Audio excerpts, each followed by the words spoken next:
biggest fan. I'm going to speak now to my biggest and closest fan. Oh, I can't reverse this. Where am I? There I am. Is that upside down now? That's upside down.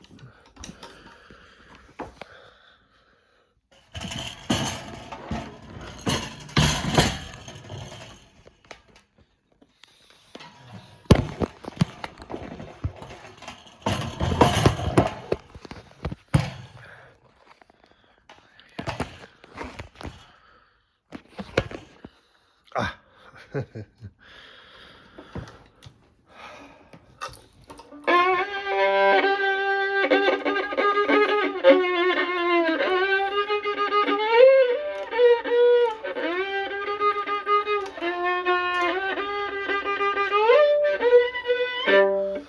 Okay, now we're gonna do a long format one, and we're basically beginning a journey to the Van Halen, as in Alex and Edward Van Halen, belts, which are located within the Van Allen belts.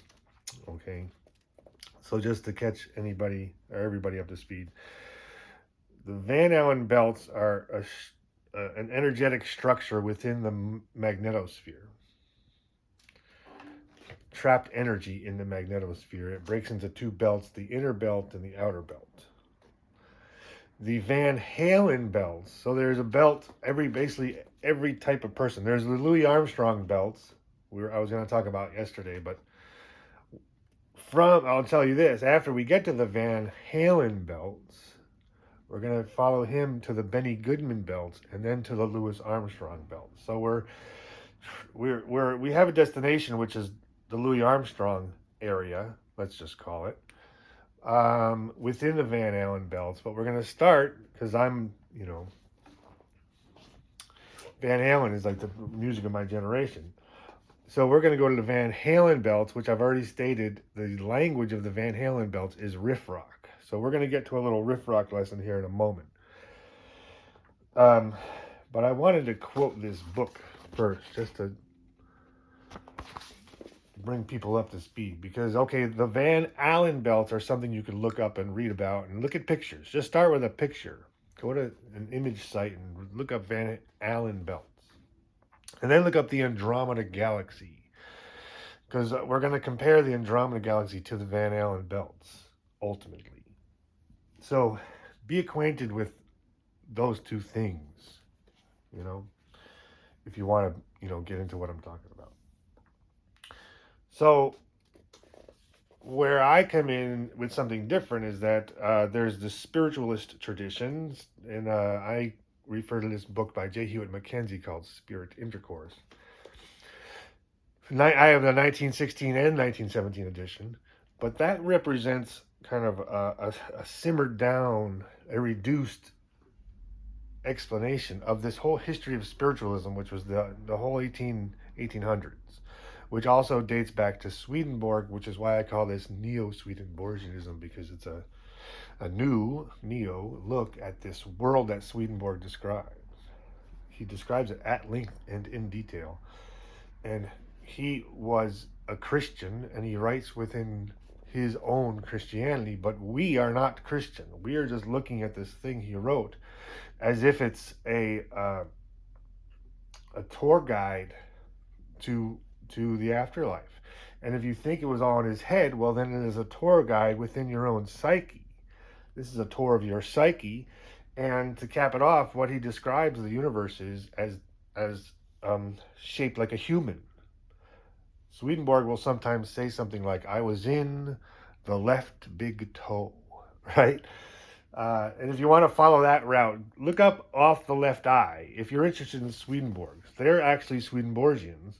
They're not what I am, which is Neo-Swedenborgian. They are a Christian denomination, Lutheran, a Protestant, it's kind of like Lutheran with a travel story of heaven, basically. What we are is Neo-Swedenborgian, so we're looking at this as a travel of him traveling within his own psyche. And he's describing it as shaped like a person himself. But anyway, what I wanted to do was quote this book, because this kind of sums it up. What Dreams May Come. It was made into a movie, but the book is better. And he, in the very introduction, he says that he researched this whole subject. He talks about all the books he's read, and he says, yet despite their wide variation with regards to authors and times and places of publication, there is a persistent, unavoidable uniformity to their content. See, this is the iceberg that I'm on the tip of, but it's not all about me. But it's the fact that this actual place is starting to take shape. If you look at Jürgen Ziva and Mike Marable, look at their talks. They appear to be talking about the same thing, but it also is so vast, right? So everybody who touches on this subject talks about how vast it is. And so it's as if they're talking about this similar thing, but it's so vast that they have no even idea that they can even wrap their head around the whole thing. So each of them is kind of interested in the other guy's story, because the other guy is in some other part of this utterly vast place. But now it's kind of coming into focus that there's some, or at least it's in focus here at Bunfingus College, that it's already been described as one place in this 1916 book, right? And it's a simplistic book. I'll link it below. Start on page 196 and acquaint yourself with that world, and then I'll link book number 2, because I keep hoping somebody's going to get up on board with this and start on page 196 and just familiarize yourself with that world. I won't link the second book because the second book is different. But I'll link the first book. Start on page 196. He describes this world. He says their houses looked like this, and they had jobs like this, occupations, their clothing. There's all these descriptions. And so my contribution is that I'm saying that spiritualist world that J. Hewitt Mackenzie describes is consistent throughout this spiritualism tradition, and it aligns directly with the Van Allen belts. The J. Hewitt Mackenzie map is a map of the Van Allen belts, and the J. Hewitt Mackenzie descriptions are descriptions of what we'll be doing when we get to the Van Allen belts. And then if you look at somebody current like Jürgen Ziva, it seems to be quite a similar story, right?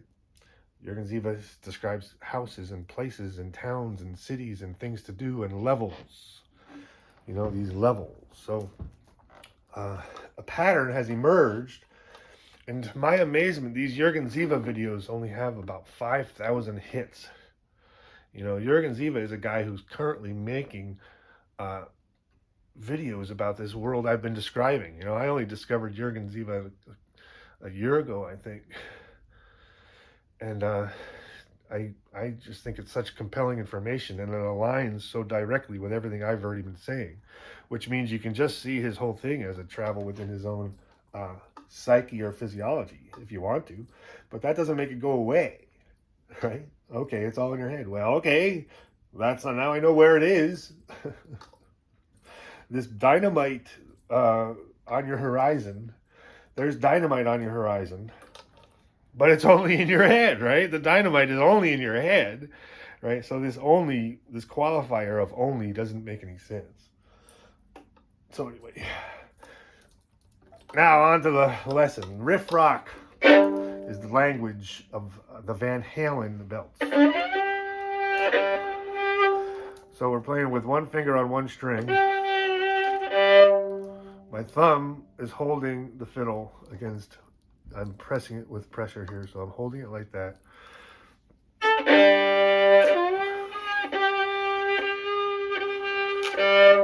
That's the harmonic on the G string, which I've mentioned before. So on a piano, that would be G, G, G, G, G, G, G, G, F, F, right? But I want to think about the piano, but in a different way, right? if you look at the piano, there's all these white keys and there's all these black keys. And if you look at the black keys, they're in a pattern of 2 together, then 3 together, 2, 3, 2, 3. Right? Look at a piano and notice that for yourself. So that would be the pentatonic scale, because there's 2, 3, 2 plus 3 is 5. There's only 5 notes in the pentatonic scale. Then it starts over, and that note is the same, but what's called an octave higher. Anyway.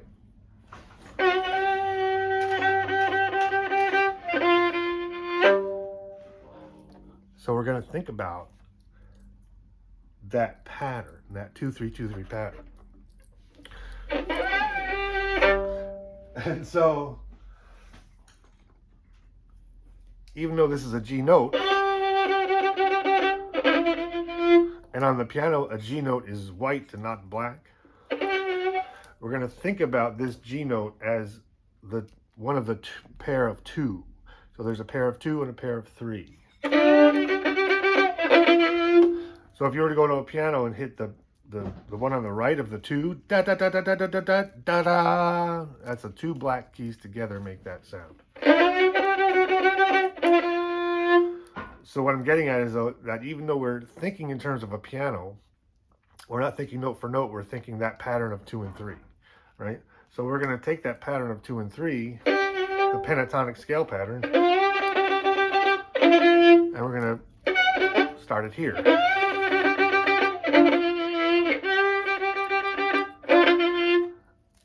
So I'm playing a G, G, G, G, G, G, G, G, F, F.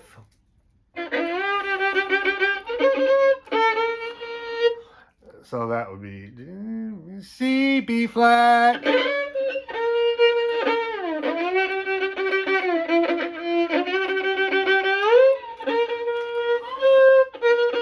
So if you see a piano, you can play this already. It's the group of 2, da da da da da da da da da da, and then the group of 3, da da da da da da da da da da, the middle one of the 3 and the one to the left.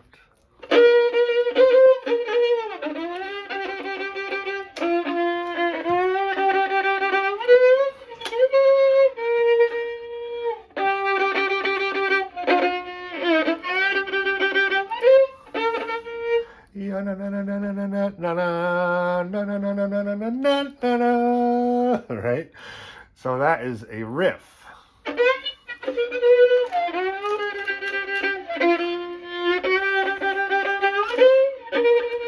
And if anybody watched yesterday's video, which was the little B flat scale lesson, we're kind of in the scale of B flat, right? Because the G is the minor of the B flat. G minor is B flat major. So the shape, if you were to play a major scale shape, you would do just what I did yesterday, which was that little B flat thing. And that's the 6 of the B flat, or the 1 of G minor.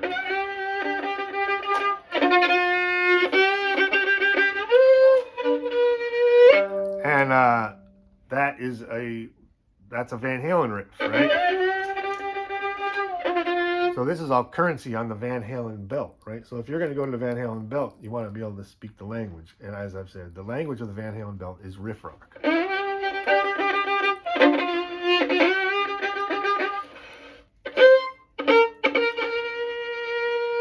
That's a Romeo Delight.